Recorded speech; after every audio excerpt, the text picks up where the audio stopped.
occurs to me that before I get the ceiling spray foamed, I have to decide what I'm going to do with these emergency exits. I'm going to be putting a Maxxair Max fan in at least one of them here in the rear. I've ordered it already and it should arrive shortly.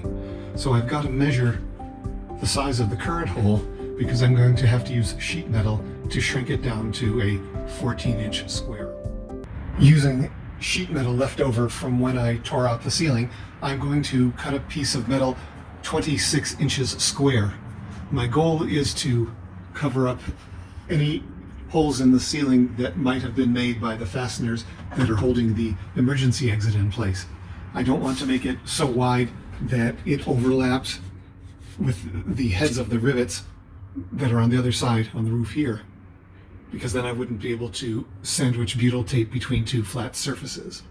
I doubt I'll be able to remove this emergency exit without damaging it to the point where I can't put it back. So once I rip this out, I'm going to have a large gaping hole in the roof of the bus. So I need to plan to remove the emergency exit hatch and put in place the replacement metal in the same day. To fill in the hole in the ceiling sheet metal that will result when I remove the emergency escape hatches, I measured and concluded I need a piece of sheet metal 26 inches square. I can just barely get it out of this piece. I wish I could count on two straight edges. I can count on this one here, but because of the holes at both other edges, I'm going to need to do 3 full cuts to get the piece that I need.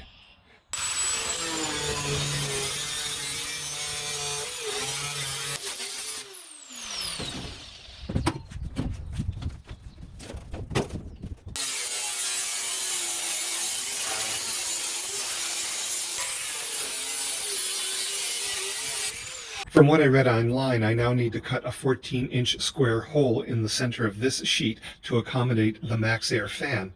It would be my preference to wait till the fan gets here and trace it to make sure the size is just right. Fortunately, I can do that because Amazon brought the fan while I was cutting the sheet in the first place. This is the model 7500K with the smoke-colored lid. I checked with the manufacturer, and the smoke-colored one lets in more sunlight than, say, the white one, which means that this fan, when installed, will be a little bit of a skylight as well, letting in some sunlight. Let's have a look inside.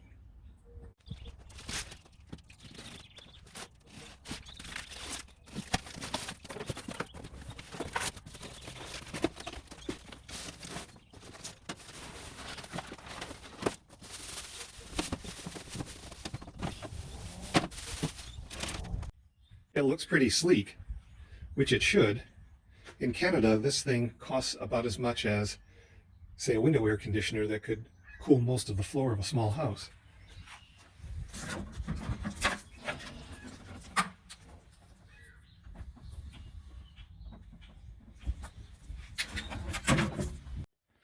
I thought it would be prudent to see if this Maxxair fan actually worked before screwing and gluing it to the roof of the bus. So I've got it mounted, well, kind of precariously on a table on a workbench here. I've got it temporarily hooked up to this 12 volt 40 amp power supply that I got in part to do such testing. I'm going to turn on the power supply now, which has its own annoying cooling fan. I'm going to try to operate it using the remote control. Remote control uses infrared. The infrared receiver is way up inside here. So if I stand back like this, I think it will have no effect. But if I go underneath, let's try it.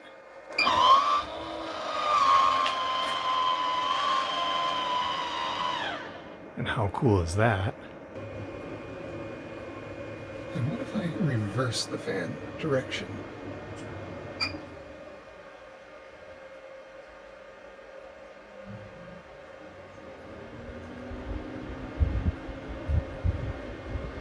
Nice breeze.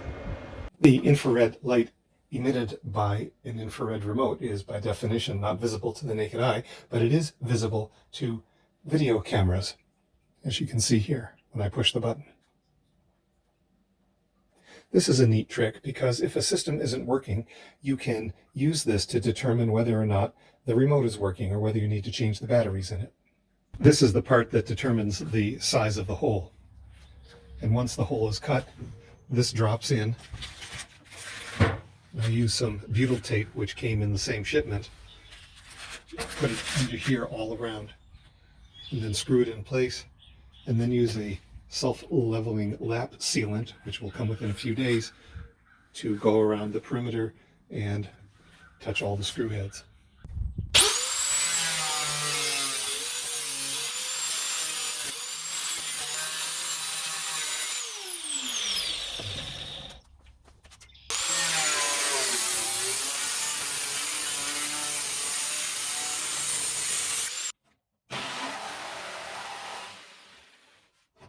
I finished the final cut, flipped it over, and it fits. I've got a bit of extra here in terms of a gap, but if I center it, it's probably only about a 1/4 of an inch. So that's fine. I've got the dimensions correct. I've traced this piece onto the piece I cut it off of to make it easier to make the second one, because my current plan is to drop another Maxxair fan into the hole created when I remove the other escape hatch a little ways down the road. Before I replace an overhead emergency escape hatch with the Maxxair fan, I thought I would try a more modest project that involves many of the same steps. There is a fresh air scoop on the roof near the front of the bus that looks like this on the inside. I thought I would flatten this out, cut a patch, and repair this. I have a PDF owner's manual for my 2004 Thomas built Freightliner, but it wasn't entirely helpful on how to open this hatch. I'm wearing gloves because it's a cold day and because I know from experience that there is ample opportunity to get your fingers pinched in here.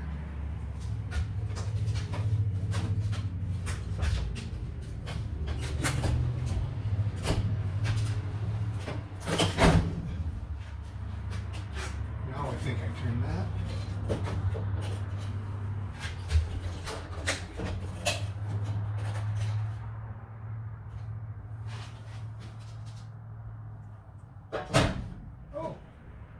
Just follow the instructions. Turn, then push knob to open.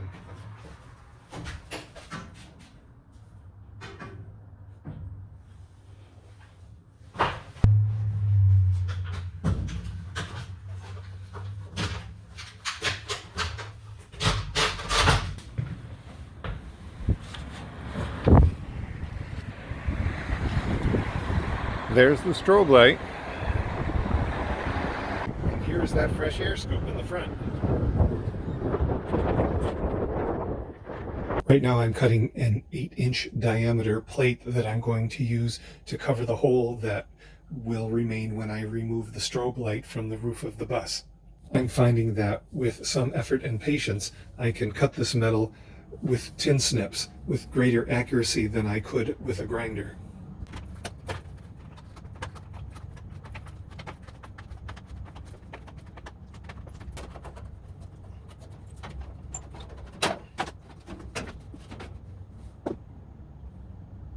Here are the two plates I've cut to cover the air scoop on the roof of the bus near the front and to cover the strobe light on the roof of the bus in the rear. The installation of these has gone quite smoothly in my imagination, but in practice there are almost always wrinkles, so we'll have to see. Of the various fasteners I'm going to have to deal with on the roof, some are more inscrutable than others. For example, for this strobe light, the screw heads up here are obvious. And on the inside, you can see the corresponding shafts for those screws. On the front air scoop, I see what look like 1, 2, 3, 4, 5, 6 rivet heads that maybe I'll just be grinding off. On the inside, I see 1, 2, 3, 4, 5, 6 rivets as well. A 1-to-1 correspondence, so that also looks pretty straightforward. But for the escape hatch, I have no idea. These round spots here placed regularly around the perimeter are where you'd expect to see screw or rivet heads, but they don't pop off. On the inside of the escape hatch, every place you would expect to see screw shafts or the other ends of rivets is covered in steel.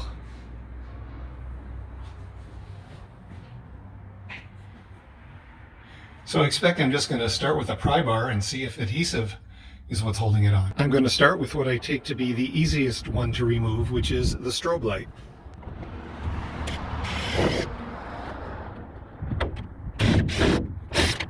Three screws and it's loose, leaving just a grounding screw here.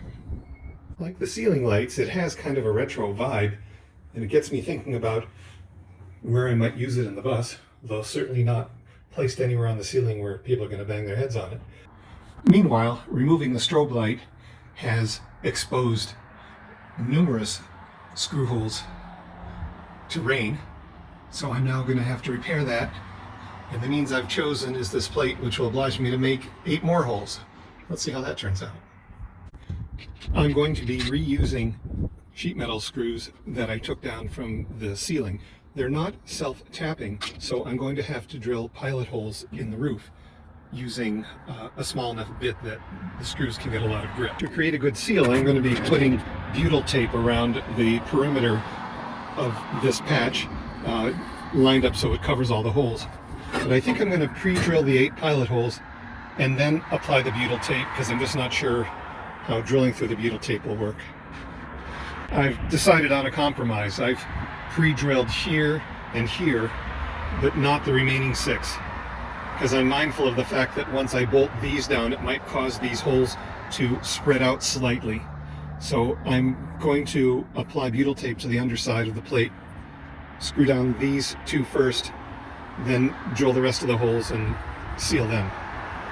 I had never heard of butyl tape before I enrolled in YouTube University, so let's see how messy this is going to be.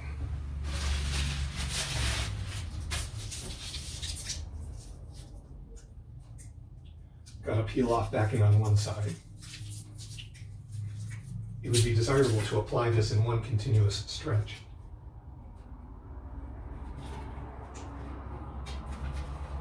I'm about to find out how well it goes around corners. The wax paper certainly doesn't. Now I'm wondering if I should cheat it closer to the edge.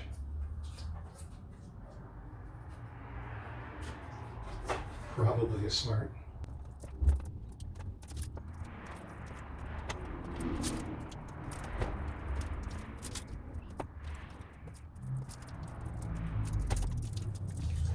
When I complete the circle, there's going to be a joint.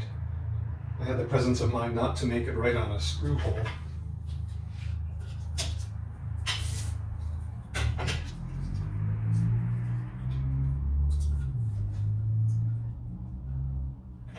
I want to allow for some overlapping, so I've got to peel back the wax paper to do that.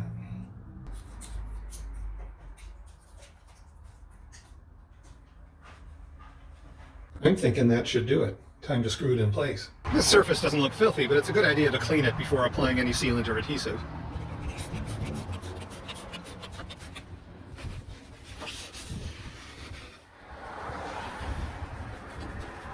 Well, based on the color of the paper towel, I only judged it not to be filthy because I'm a guy and I lack dirt awareness, apparently.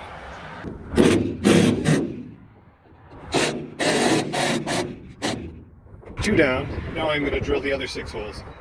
I'm installing screws that are opposite each other to distribute the force more evenly, and I won't fully tighten them down till they're all in place. That's all 8 screws, and with the butyl sandwiched between the 2 pieces of metal, I think the seal is pretty good.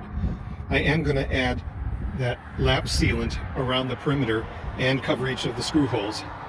I don't want the tube to dry out prematurely, so I think I'm going to wait until I remove the front scoop, and then I can use it for both applications. Here on the inside are the shafts of the 8 screws I applied from the outside. I'm not sure if I should have squirted some lap sealant into these holes as a belt and suspenders precaution before applying the plate on top. On to the removal of the front air scoop. This is the rectangular plate that I prepared that will cover up all the holes there. I think I'm going to start with the grinder on the inside and see what I can do to loosen these rivets and then maybe drive them out from the inside out. We'll see how that goes. So here's an existing rivet and one where I've ground the head down. Maybe I can pound that out now.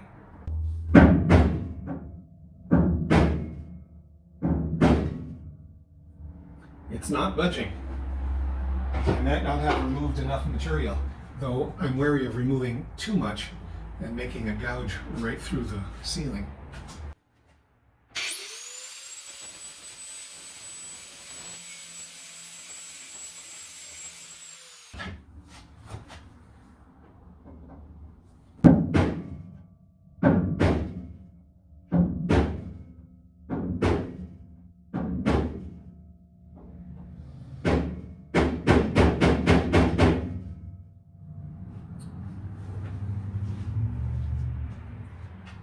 That rivet hasn't budged. I could try drilling it out. My last resort is to try grinding the rivet head off on the roof of the bus, just because I'd rather not perch myself on the roof of the bus with a power tool. But if that's the only way to do it, that's how I'll do it.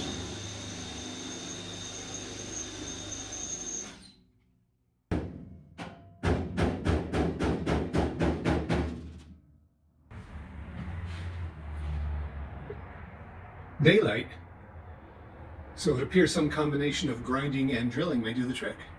For this next one, rather than grind the rivet flush with the ceiling, I've ground an X in it, which hopefully will guide the drill bit. Let's see if I can accomplish the rest with drilling. More daylight.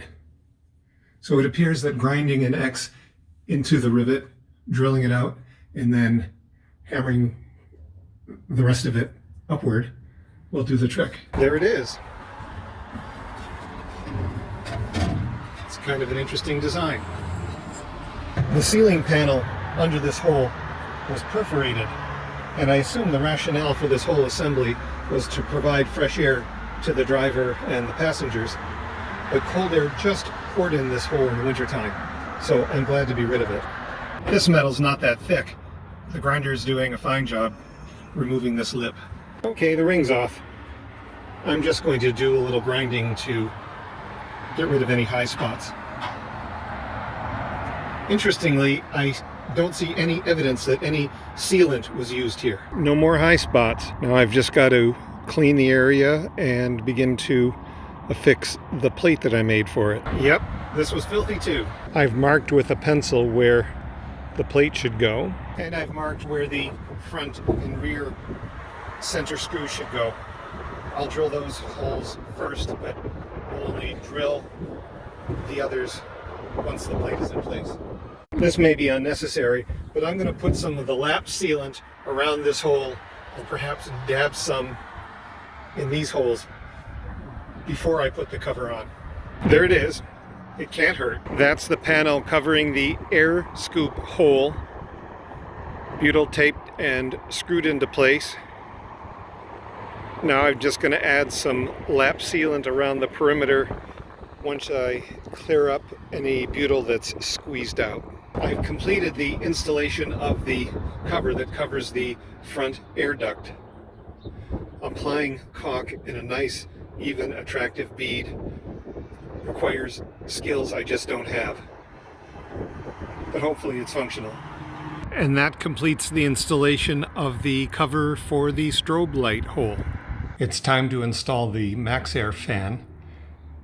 Viewed from this angle, it sure looks like the escape patches are held in place only by adhesive, and not very well at that after 17 years. So far it looks like sticky, goopy black adhesive is holding it in place. Once it starts to come loose, you can pry it up pretty easily. It looks like two different color of sealant have been used, so there may have been a repair done over the years to stop a leak. I'm going to have to clean all that up. The goo is all gone around the perimeter of this hole. And what made it go quickly was goo gone and this razor blade scraper. There's a risk with a razor blade scraper that you'll scratch the paint, and I think I've done that in some places. But a plastic scraper just was not doing it. And I'm going to be coating the whole roof with elastomeric paint as soon as the weather is warm enough. So this seemed like a reasonable choice. It went pretty quickly. And through the miracles of geometry, this patch actually fits through the hole that it's going to cover when I insert it up diagonally. What is less miraculous is that I only discovered when I removed the goop that it was concealing some holes. And the plate that I made is about a ½ inch too short to cover all the holes. Regrettably, I think the prudent thing to do is to cut another plate. So it was hubris to trace the last edition of this onto the sheet metal so I could just copy it for the rear hatch, but all is not lost. This 14-inch hole is centered left to right, and I frankly don't care if it's centered forwards and back. That's just determines whether it moves an inch closer to the front of the bus or not. It doesn't matter. I'm not going to video the creation of this cutout. You can imagine it looks just like the last one, only I look madder. So here's the replacement patch. I know I got the dimensions right on the internal square hole because this frame to the fan fits in it nicely. It would be moderately more convenient to drill the holes every 4 inches around the perimeter while I'm still at my home workshop rather than on site at the bus. But I'm just worried about surprises, so I'm going to wait until I get there and make sure I put them in the right place. Here's some happy news. This patch actually fits. It's long enough to cover these holes in the front that I only recently learned about. I just don't care whether this 14-inch square hole that the fan is going to drop into is centered fore and aft. That just doesn't matter. But I think the eye really would catch it if it wasn't centered left to right. So I'm working hard to pin that down. I'm so glad I didn't drill the holes around the perimeter of the patch before I got here, because there are narrow parameters where they should go. There's a channel here, and the screw should go about here so they don't hit this metal. That's true left and right. On the front, I don't want to hit this metal, but I have to cover these holes. So I really want the screw to come right in the middle here. And I've measured all that as shown on the dashed lines, and that's where I'm going to put the holes around the perimeter. As if this project hasn't thrown up enough challenges, the patch that I've screwed to the roof to shrink the hole from 23 inches square to 14 inches square has a nice gentle curve to it to conform to the crest of the bus. I've now dropped in the frame for the fan, and unsurprisingly it doesn't have any curves. It's quite flat, and I'm not sure how I'm going to seal it to this piece of sheet metal. Maybe it'll be multiple layers of butyl tape around the edges, but of course I'm running low on butyl tape, so we'll have to see. The makers thoughtfully provide 16 stainless steel screws to affix the flange to the roof of, well, the RV. Ask me how I figured this out, but these are not sheet metal screws. I think in traditional RV construction they would be going into wood. Here they're going into sheet metal. So while they are not stainless steel, I think I'm going to revert to the screws I've been using all along. Using clamps, I was able to get the plastic flange to sit flush with the tin on both sides. The tin doing the distorting, I surely hope. I don't know if this means that when I do the second one, I should attach the plastic flange to the hole in the sheet metal before I bolt the sheet metal down to the roof of the bus. Have to think on that. I had just enough butyl tape to go once around the perimeter of this plastic flange, and using those clamps, I was able to secure the plastic flange to the metal, and it seems to be making a good seal. What I don't know is whether in the process I distorted the flange so much that the fan won't sit on it. I guess I'm going to find that out next. Here's the distortion I'm concerned about. The plastic bowing out a little bit. Will the fan still sit on it? I believe it does kind of maybe actually fit. So I'm going to caulk around the edges add the 4 screws to hold it in place, and put it in the wind column. It's the next day, and as expected, it's been raining like crazy. I dropped by the bus. So far, everything overhead is dry.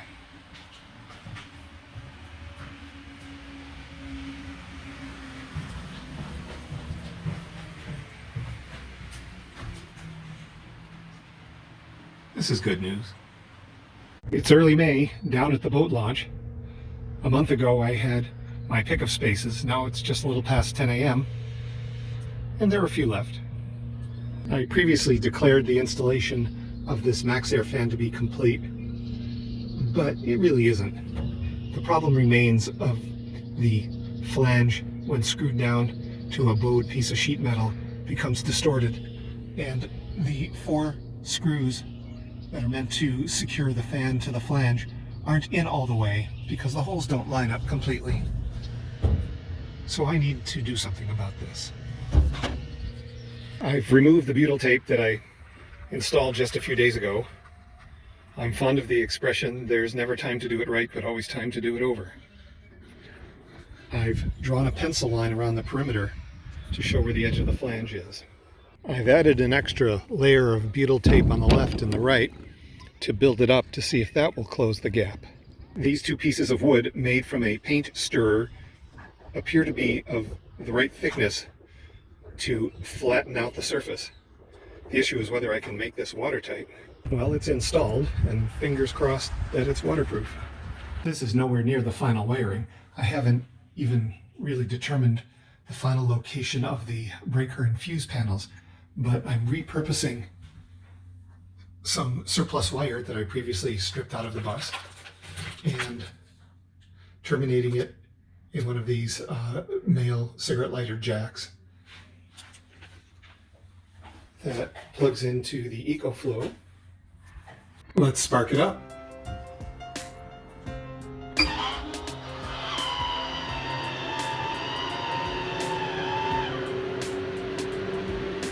It's gratifying to finally have this installed, and as I work on the build over the summer, I expect it's going to get a lot of use.